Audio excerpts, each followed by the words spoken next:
Welcome to Paladin's Numbers Crunch. Hello everybody, welcome to an update to my last Numbers Crunch video. I really don't have much time this week to do a video. I originally had planned it to update my Numbers Crunch video, but I'm sorry, but my work week now is really stressful, and yeah. Anyway, that's why we are staring at an Excel table with a lot of numbers right now, because my Numbers Crunch video is not up to date anymore. and I didn't fix the Ferrari situation for me, but the cars changed. So originally there was an old configuration of the cars. Then TraNin updated the cars where he reduced braking, as you can see here, braking. Oversteering increased and decreased for brake oversteer, and the turning, braking and acceleration during rate transfer increased dramatically. And TraNin did the test, and a lot of people said, hey, I don't really like this that much. Me personally, honestly, I like the weight transfer. It gave the cars some real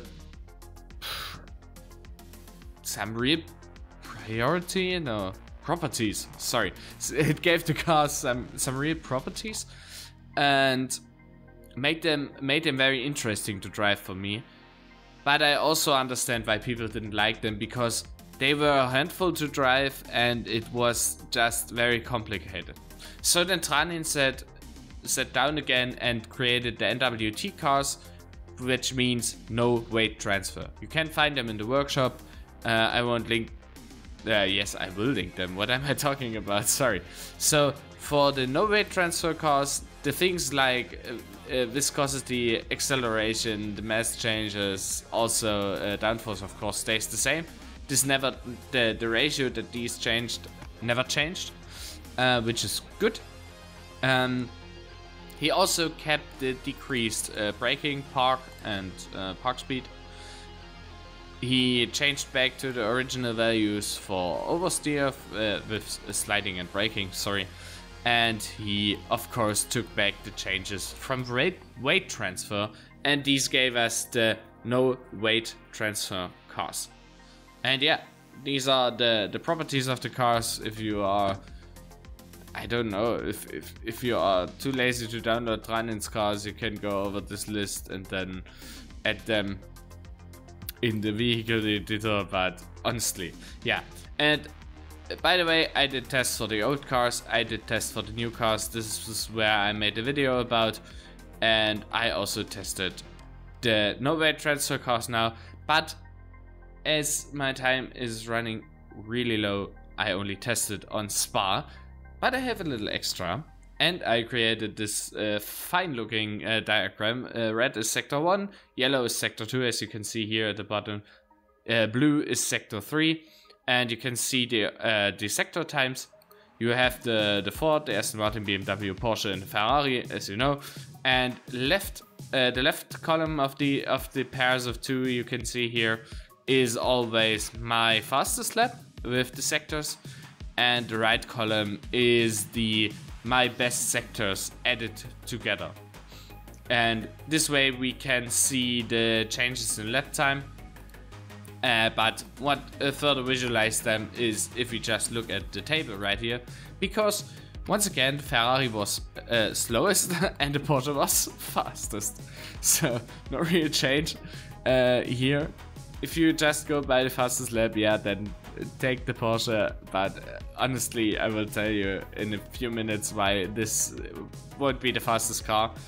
In fact, none of these cars will be the fastest car, because I don't think that the cars matter. But again, I will tell you very soon. If you take my best sectors, the BMW is actually fastest.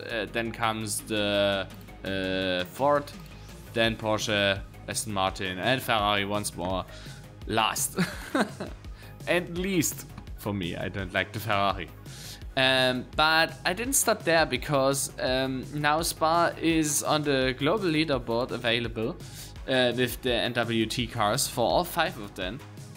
And this gives me the opportunity to not only look at my lap times, but also look at other people's lap times.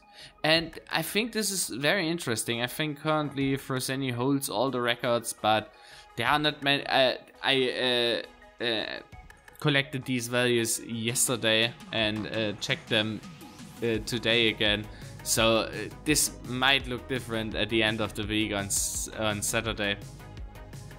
Interestingly enough, if we only take the global leaderboard times, then the Ferrari, sorry, not the Ferrari, what is happening today? Too much work. The Porsche is again fastest by 0.2 seconds. Then actually the Ford, then actually the Ferrari. BMW is only 4th, and last is the Aston Martin, surprisingly enough. And the Aston Martin is probably last because the first sector there on the global leaderboard and on the current world record time is not so good, but also for the Ford. But the Ford then makes up for this in sector 2 and 3. And the Aston Martin loses a little bit out in 2, and also it loses a little bit out in 3, and then you end up with not that great of a time. If we compare these, they are actually somewhat close to my optimum, so that gives me some hope. Interestingly enough, the Ferrari is and Porsche is really bad at sector 2, but sector 2 you can see a trend. In sector 2, the car with the highest downforce is the fastest, and the car with the lowest downforce is the slowest.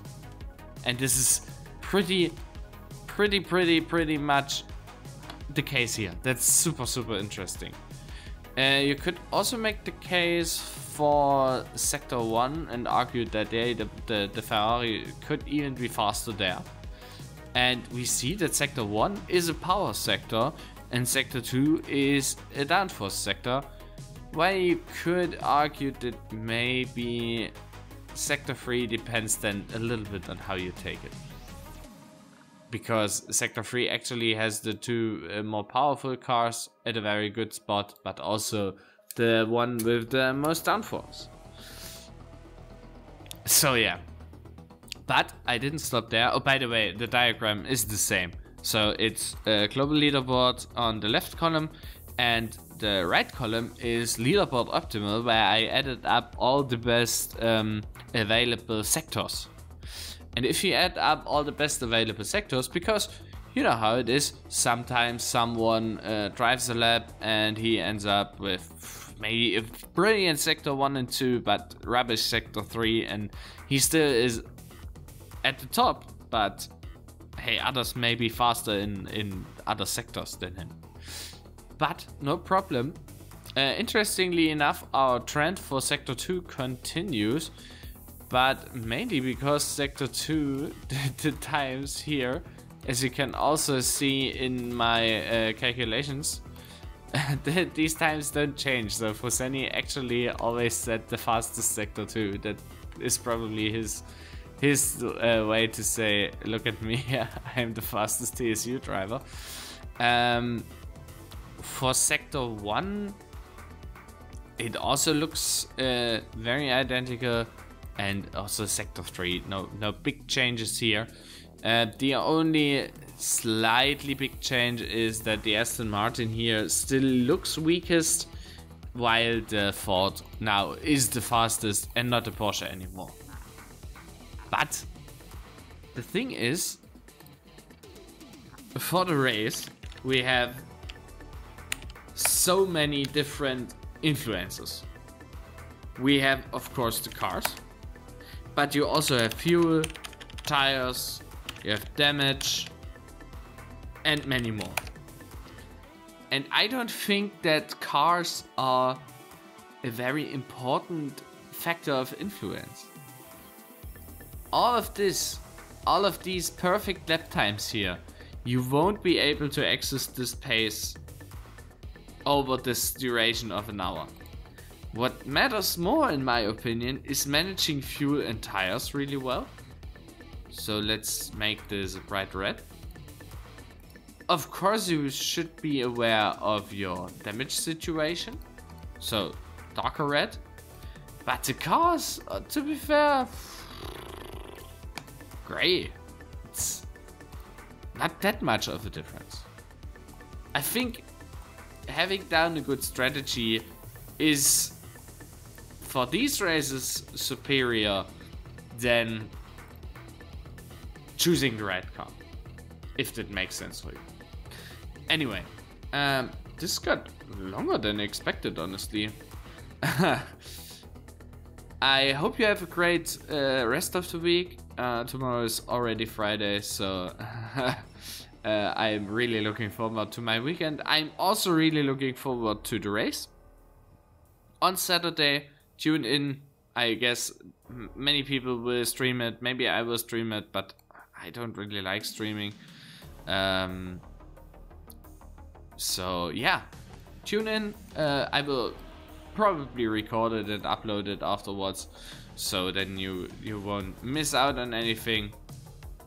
But yeah, I hope you have a great rest of the week, and then see you for the race. Paladin out.